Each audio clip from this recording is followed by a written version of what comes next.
6-1. Welcome back to Bet On It with Sam B and the Pigeon. Last week, the Pigeon got on this show and went 6-1. He gave you 7 picks. You could have placed a bet in Vegas. Y'all are gonna learn I don't even care about my sunglasses. Okay, what I care about is the Pigeon and his mathematical algorithms that he gathers and comes up with, and he's in the lab for 60 hours at a time cooking up the lines and where to pick. That's all BS. The point is, if you would have bet $100 on every Pigeon bet last week, you'd be up $590 in 1 week. And that's just a $100 bet. That ain't the big spending stuff. That's just the, getting acclimated to the gambling world. So, without further ado, Pigeon, welcome back. How you doing? 6-1, pretty good week, I'd say. Yep, MB, I was happy with the results last week. Just trying to keep on building on it. So I'm happy to be back and happy to give out more winners for your listeners. Listen, 6-1's amazing. It ain't 7-0 though. No, I'm just kidding. 6-1. Let's keep it up. Right. All right, let's just get right into the lines. All right, Pigeon, we got 5 more picks this week. You are a big you like the favorites this week.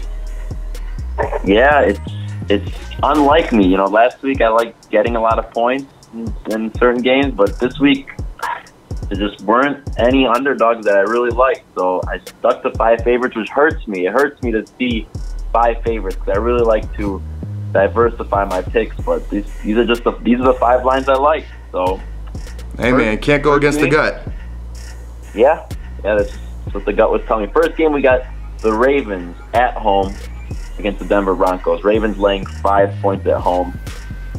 For this game, I see a Denver Broncos team who is barely squeaked by. I mean, the record looks good, 2-0. Both games were at home. They squeaked by the Oakland Raiders and the Seattle Seahawks, who haven't looked great. 2 teams, they've won both by field goals at the end of the game, pretty much. And like I said, it was at home. The Ravens coming off a long rest from Thursday night, which they didn't look too good in, but I'm not going to hold it against them because it was a division game and it was on short rest on that Thursday night. But now they get the extra 3-4 days of practice. They're at home. Denver, like I said, hasn't looked too good. Case Keenum has been throwing under 60% completion, only 3 touchdowns, 4 interceptions, hasn't looked good at all. Ravens defense is legit.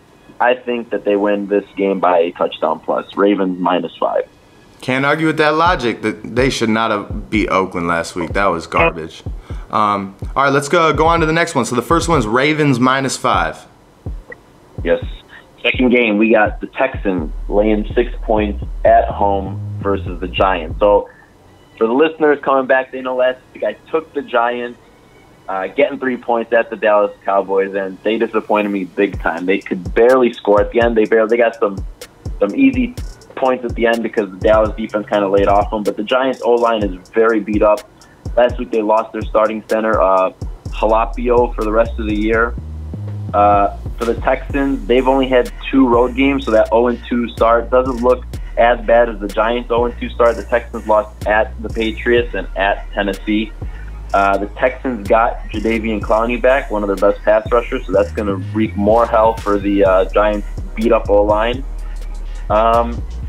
And, I can't see the Giants scoring in this game. They couldn't score against the Dallas defense. Right. And I think the Texans' defense is better.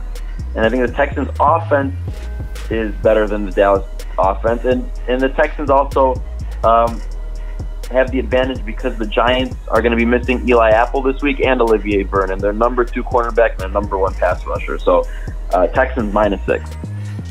Can't argue there either. All right, next one. We got Ravens -5 and the Texans -6. What's the next one, Pigeon?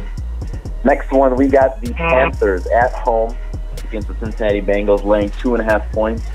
I think that Cincinnati's a little bit overrated in this game. I would say that this line should probably be 3 to 4 point favorites for the Panthers. And Cincy, like I said, with the Ravens game, they played on a short week at home against the Ravens and a divisional opponent. Those Thursday night games, I really don't like to take too much out of them because that short week of practice really favors that home team. It doesn't have to travel and just kind of has the advantage throughout the short week of practice.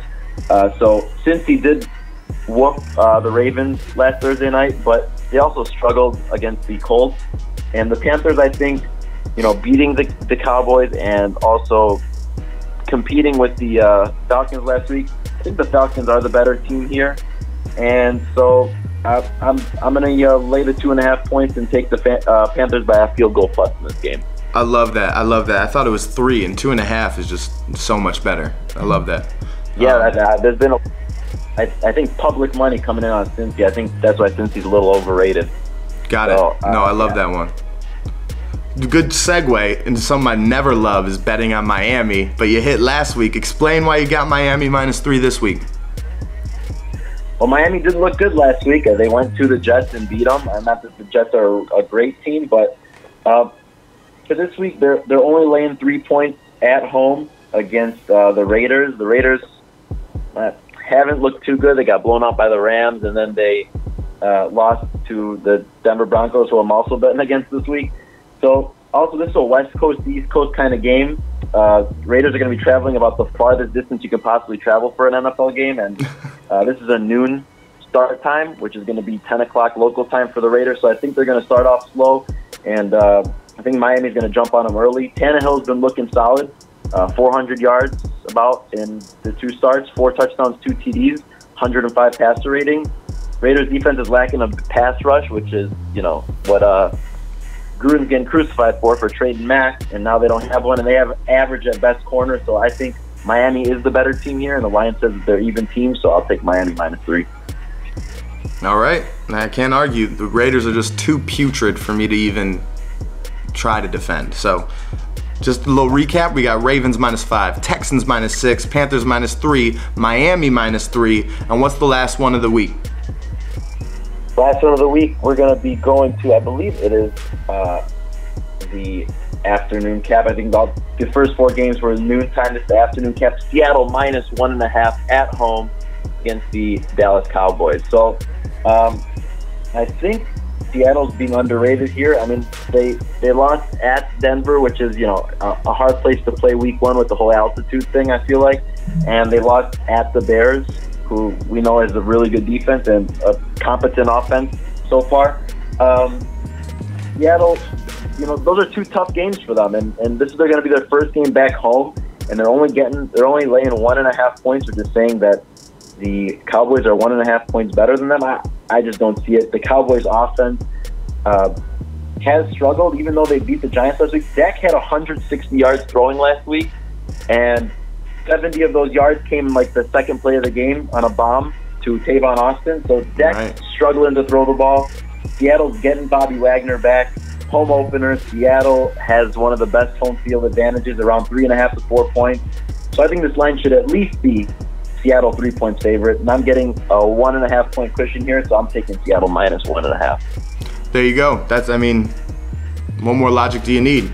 Well, there you have it. That's the game lines for this Sunday's games. All right, Pigeon, I got a few goofy prop bets for you before we get out of here. You ready? Yep. All right, who's got the best odds right now to win NFL Rookie of the Year? All right, we got Sam Darnold at +250, Saquon Barkley at +400, and then wouldn't you believe it, Baker Mayfield at +140. What's going on? I mean, I was a big, as I said last week on the pod, I'm a big Sam Darnold fan, but I'm also high on Baker Mayfield. I don't think he's as good as Sam Darnold, but I do think he's on the better team. And I think that's what's going to help him and what's making him have the best odds. Saquon Barkley's O-line is struggling. Saquon Barkley caught something like 14 passes last week for a total of 50 yards. It's all little dump-off passes. Right, he might not have can't get their offense going. They can't get their offense going. Right. And, so I just think... yeah, go. No, you'd put the money on Baker Mayfield, even after just 1 start, +140, that's the best value, you think? Yeah, I think so. When it comes to those 3 teams, yeah, because we have the better team. Baker's got the better team, and it's only been 2 weeks into the season before this 3rd week, so he's played the 3rd week. It's not like he's at way of a disadvantage, coming in the middle of the season. It's still early enough where if he puts up consistent numbers, they won't look at the 2-week lack of stats as something against them. Well, I know the sports world loves to talk about him, so you know, I like it. I like the value. One more goofy prop bet to run by you. Listen to this, Pigeon. This is what I found on my bookie today when I was looking at prop bets. All right, Josh Gordon will smoke a football like a blunt in a puff puff pass celebration. Yes, plus 350. No, minus 550. I mean, plus 350, you got better odds at Saquon Barkley winning the damn Rookie of the Year. You're telling me Josh Gordon's got better odds of smoking the football like a blunt? I cannot imagine him doing that on the New England Patriots. They run that place like it's a military academy. I cannot imagine him pretending to smoke a football blunt or whatever. Okay, on that team. Pigeon, just to be clear there, we're some bettors though. The value at minus 550 for no is terrible. This is a stay away, right? Yeah, I wouldn't bet on a prop like that. That is just a completely random. That's like at the on the Super Bowl betting on what color the Gatorade is going to be poured on the winning coach. All right, 2 more rapid fire questions. All right, Pidge? Yep. Here we go. NBA Rookie of the Year, just for the fans out there. I know it's not your expertise right now. You're in NFL mode, but what sticks out, all right? I got Colin Sexton at plus 400, Luka Doncic at plus 300, DeAndre Ayton at plus 400, and my guy, Wendell Carter at 10 to 1. Where's the best value out of those 4? I'm going to have to go with your boy, Wendell Carter. Coming into the draft, I thought he was actually the most pro-ready big guy in that draft because of his interior defense along with his actual skills. I think he's a decent mid-range shooter and actually has really good post moves. I think they drafted, obviously, people like Ayton and Bagley and Jackson before him because of their athleticism, and I think they have a higher ceiling than Carter, but I think Carter has the most pro-ready skills right now. I'm going to throw something in real quick. I was looking at the odds. Who I was thinking has a really good shot of winning. I think Kevin Knox out of Kentucky, playing for the Knicks. I think he has a really good shot. I saw him at about like 6.5 to 1, 7 to 1. I think he's going to be playing a lot of minutes, and he really showed out during the Las Vegas Summer League. So if he gets those minutes, he's undoubtedly has a shot. All right, so last thing before we get out of here, Pigeon. Thank you, as always. And what we're going to start doing is we're going to start previewing the Thursday games on this show. And then when the lines get what they are going to be on Tuesday or Wednesday, I'll give a tweet out of what you think. But just looking forward a bit, we got the Rams versus the Vikings on Thursday. Potentially the NFC game of the year. What's your instant take real quick, and then we'll scoot. I see this line opening up somewhere between 4 and 5 points in favor of the Rams. It's going to be, like I said, these Thursday night games always seem to favor the home team, and they always seem to be closer to blowouts than to close games, even though this past Thursday night was actually a pretty close game. I see that the Rams are probably around 1 or 2 points better than the Vikings right now just because of how stacked their offense and defense are.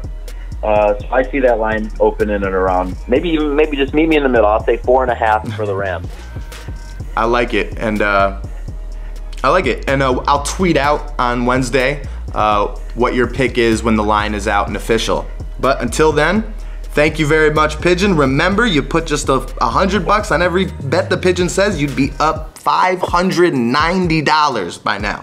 So, you heard the picks, you see the picks, you heard the Pigeon. Thank you very much. I'll talk to you soon, Pigeon. Sam B, have a good one. Thanks for having me on. Absolutely.